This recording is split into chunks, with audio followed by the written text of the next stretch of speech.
How you doing there again, folks? Me and, of course, Brandon Wenzel. Come back at you. Another offering off my sampler platter. Yes, indeed, folks. Sampler review series videos I've been doing for a little while. I go over there, try out food and drink items. I eat stuff, I drink stuff. Then, folks, I'm going to talk about the stuff. I'm going to let you know all that you need to know about hopefully delicious stuff. That time I'm doing this, folks, I'm not going to lie. Reviewing another frozen pizza. I haven't done that in a little bit. But we'll get to that. Folks, it's super simple format. I'm going to go over there. I'm going to try out food and or drink items for you. Whilst I'm doing so, I'm yammering on about it for a bit. Whilst I'm doing all that, I'm inside my back room today, which means we get the Peter Can Thunderbolt poster behind me. I always like to point that out. And whilst I'm doing all that, folks, I'm doing something else. What is it? I'm wearing a super cool shirt. Folks, if I wear super cool shirts, I always like to highlight the super cool shirt. What super cool shirt am I wearing for you today, folks? Well, it happens to be, boom, it's my Essinger shirt. One of a couple that I have with the company cat hair. I have a cat, you see. But yeah, so Essinger, if you're unfamiliar, which is probably, you know, he's very talented, but he's not super well known at the moment. I hope that changes. He is a kind of electronic, sort of industrial musical artist. I ran into him, I think maybe a couple years ago now, something like that, 2-3 years ago. He was on tour with a band called Cybertronic Spree that I really like. He was one of the openers, and I really, really enjoyed his set. I thought it was very cool. Like right off the bat, I was into what he was doing. You know, it takes a lot. It takes a lot to perform live anyway. It takes even more to go over there and just go up there as a solo artist and then try to make everything happen. I really enjoyed his stuff though. So I got some merch, got a picture with him and everything. I actually have videos of his performance. They're on my channel as well, just in case maybe you want to check them out. If nothing else, I'd be more than happy to point you in the right direction as far as his music goes, because I really like what he does. But anyway, what am I trying for you today, folks? What are we doing here? Frozen pizza, eh? Yeah, so a review of frozen pizza. I've reviewed a few over the course of the years that I've done my show. Thing is, usually they're not that interesting. You know, I have to find something that either has some branding I can go with or, you know, like an interesting flavor or something. So I happened to be out at ALDI earlier this week, and well, boom, it's this! It's a very long name pizza. This is from Mama Cozzi's Pizza Kitchen, which is like an ALDI branded thing, and it is their biscuit crust, cooked pork belly crumbles, cooked bacon topping, pepper and onion breakfast pizza. Why is it so much? But yeah, so it's got country style gravy, low moisture mozzarella, cheddar cheese, cooked pork belly crumbles, cooked bacon topping, green peppers, onions on a flaky biscuit crust. That sounds fantastic. Let's see if it is. So, here is the... let's get the thing. Come to Brandon. Hold it. Boom! It looks like that. That's the actual pizza itself. Which, let's get a thing for a thing. I really should have put this on a proper plate, but I didn't. So now I have to try to maneuver and do the things in ways that are unnatural. Looks like this.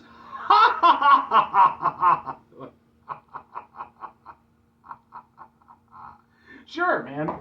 Let's try out a funky breakfast pizza. There's definitely not a lot of pork belly and bacon on this. I will say that. Like, you can see it's like I'm picking out one of the ones that's got a little bit more, but yeah.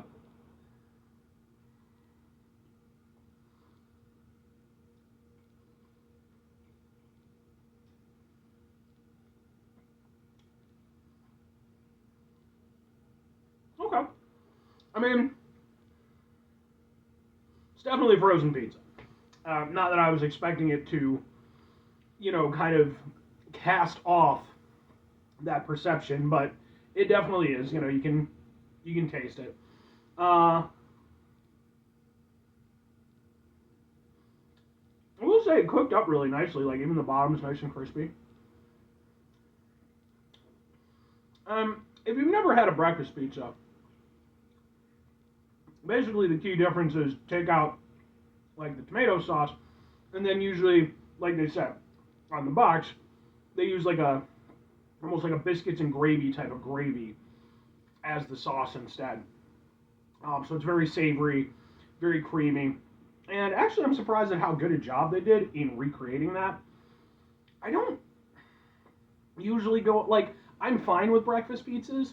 They're not my favorite type of pizza, but, I'm okay with them. Sometimes I'll grab, like, a slice from, like, a gas station or something in the morning. A lot of times, like, Casey's or Speedway will have those options available. And they're fine. This follows along that line of, it's fine.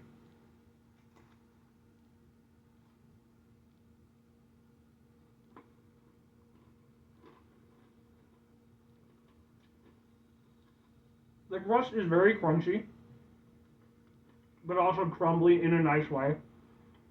So I get the idea behind the biscuit crust. It definitely it eats slightly different than a more conventional crust. It has a slightly different flavor profile to it. Yeah, I mean, it's not bad. The biggest issue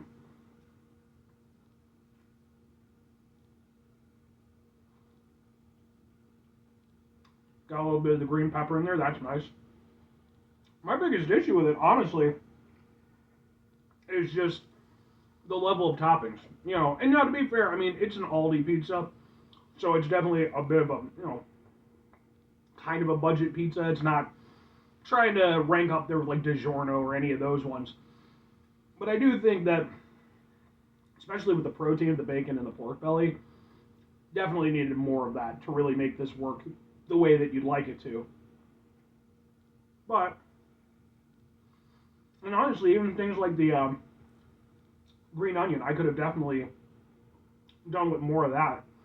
Because it is nice when you get a little green onion, or I'm sorry, green pepper, and then you've also got the onion. It's nice when you get that. Gives a little bit of extra texture, kind of freshens it up a little bit. Because one of the things with breakfast pizzas, they do taste kind of heavy. And not necessarily in a bad way or anything, but like they're kind of a cloggy pizza. And having a little bit of veg on there does kind of open it up. So I wish I'd gotten a little bit more veg. I wish I'd gotten a lot more of the proteins, because when you do actually get a nice little piece of pork belly or bacon, whatever they're referring to it as, it's nice. You get like a nice kind of, it's like a breakfast sausage kind of flavor, so you get a nice little hit from that, nice little saltiness from the bacon. Yeah, that honestly is the only thing that's keeping this from being a better overall experience, because the rest of it is pretty good. It needed more bacon and needed more sausage. But two questions have to be asked: would I get it again? Would I recommend it? On occasion, and sure. I think for myself personally, typically when I do frozen pizzas, I have different brands that I like to go with and stuff. Usually I just go with the basic bitch with Jack's, because, they're basically the cheapest game in town. You can go over there, you can add on a few little things to spruce it up and, kind of make a nicer meal for yourself. But, if I'm going a little bit fancier, I definitely have other ones that I would prefer over this. Plus, again, it's a breakfast pizza, so it's like, not my go-to. But in terms of being what it is, it's pretty good overall. Like, I would be in the realm of, again, we're talking frozen pizzas here, not proper pizzas. I'd be willing to give it, especially for being not only a frozen pizza, but also being a breakfast pizza, it's like a B minus. Like the flavors are there. It doesn't taste worlds off from, what I usually get, again, at like a gas station type setting or something like that. It all works the way that it's supposed to. It really just needed, again, just that better distribution of toppings that would have gone over there and kind of, bumped it up just a little bit more. But, I mean, yeah, I could see doing it every once in a while. If I'm recommending it to other people, if you like a breakfast pizza, like if you're like me and, maybe you've gone to a gas station or something like that and picked up I'm not going to say this is the best breakfast pizza you could get by any stretch of the imagination. It's still a frozen fucking pizza. But I will say this. You could do a lot worse. And honestly, again, going back to what I said before, it's not a million miles away from what it's trying to represent. All the flavors are immediately familiar to me as, again, somebody who's had breakfast pizzas in the past. It's just, it's that frozen format. There's only so much they can do. Again, they could have gone over there and bumped up the ingredients a little bit, but it's not bad. I will certainly eat the rest of it and enjoy it. And I think that if it looks interesting to you, give it a shot. At the very least, there's nothing like bad about it. At least not in my opinion. 5 things before I get out of here. Have yourself a great rest of your day, spectacular rest of the week, monumental rest of the month, stupendous rest of your folks. Go over there, have yourselves a truly proper pizza-tastic rest of your life, like the real deal stuff. And to be fair, hey, if you're a big fan of Mama Cozzi's or frozen pizzas or whatever, like I said, man, I definitely rock out to probably at least a couple of those a week on average, I'd say. Nothing against that either. Whatever works for you. Final 2 things. Number 1, try to bring some positivity into the world. It's not always possible. It is, however, always appreciated. But what you do if you can't do it all the time? I know I can't do it all the time. Here's what you're going to do, folks. You're going to try not to be an asshole. Folks, not always the easiest thing in the world to not be an asshole. Trust me. I know it. I live it. I'm out there every day with you in it. Life can be stressful and frustrating and just bullshit sometimes, folks. And when we find ourselves in situations where we have to deal with said bullshit, it's important we go over there whenever possible. Take a step back, try to mitigate the level of assholishness in our lives, hopefully do better for ourselves and for those around us. Very final thing, folks, do the thing. Whatever the thing is for you, that's what I want you to go out and do. Folks, here's what I'd be interested in knowing. You ever had a breakfast pizza? If so, do you have any opinions on it? And even if you haven't, is it something you'd like to try? Maybe availability, might not be the best for you or what have you. I'd really be interested because, breakfast pizzas are one of these things that I don't know how long they've been around, but I know for me personally, I only really became aware of them probably in the last, maybe 10 years or so, something like that. And I didn't even know they were breakfast pizzas initially. They were just some kind of pizza that occasionally I could get at Speedway. So I'd be interested to see what you find, folks, your opinions on that. But anyway,